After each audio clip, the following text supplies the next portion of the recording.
You join us in Scotland, where we've come to have a look at this, the all-new Porsche 718 Boxster Spyder. This is the most focused, most hardcore version of the Boxster, and the eagle-eyed among you will notice that it even looks a bit different to a regular Boxster thanks to that cool buttocky back end. How appropriate. However, the Spyder's makeover is much more than just purely visual. Underneath the bumpier bodywork sits the same motorsport derived chassis as on the Cayman GT4 that we drove yesterday. Click the link top right to watch that video. That means the Spyder sits 30mm lower than the regular Boxster, and it also has a two-stage adaptive suspension system as standard, a limited slip diff, a torque vectoring system, high performance brakes, and a range of other intricate bits and bobs to make it go faster. The biggest news for Boxster fans, however, will be the engine. Those folks got very cross indeed when the 718 came along and replaced the old car 6-cylinder engines for 4-cylinder ones. Now though, with the Spyder, the flat 6 makes its return, and it's a naturally aspirated version of the same 4-litre unit found in turbocharged 911s. It gives 420 horsepower, which is 45 more than the old Boxster, and that makes it good for 0 to 60 in 4.2 seconds and a top speed of 187.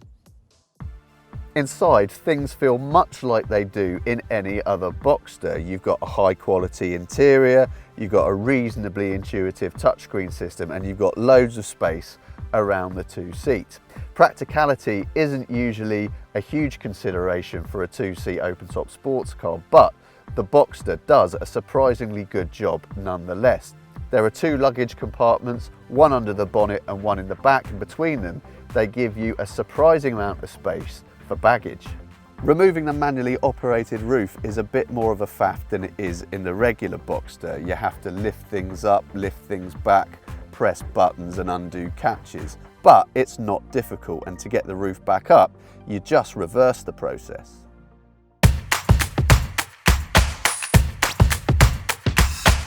It's on the road where the Spyder really has to deliver though, and boy oh boy, does it ever. First of all, the noise is everything you want from a sports car, with a bassy metallic rasp that just gets more and more intoxicating as the revs climb. And making the revs climb is an absolute pleasure as well, because the engine spins up to 8,000 RPM. That makes it an absolute pleasure to thrash, but perhaps the more impressive thing is how eager the engine is to pull from just about anywhere on the rev range. The engine needs barely any provocation to pick up its skirts and go, and when it goes, boy does it go.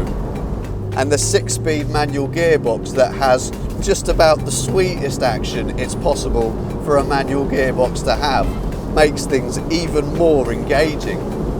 And predictably, the handling is absolutely sensational. It's so well balanced and so well tied down that it changes direction quickly, accurately, and with unflappable composure.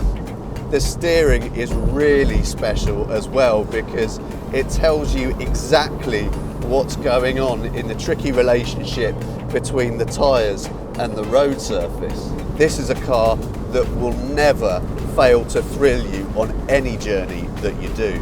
What you might not be predicting is how comfortable the ride is. Obviously, it's a sports car, so you're gonna feel an appropriate amount of the surface beneath you, but it takes a really, really bad surface to unsettle it, and the rest of the time, it's comfortable enough to use as an everyday driver. For us, the Spyder immediately becomes the ultimate Boxster. It is absolutely fabulous on the road, even better than the standard car.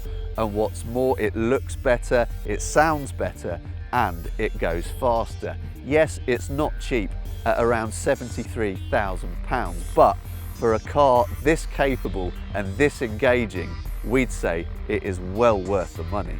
If you enjoyed this video, then please do tell us so with either the like button or the comments box. And why not subscribe to our YouTube channel for loads more videos on all the latest cars.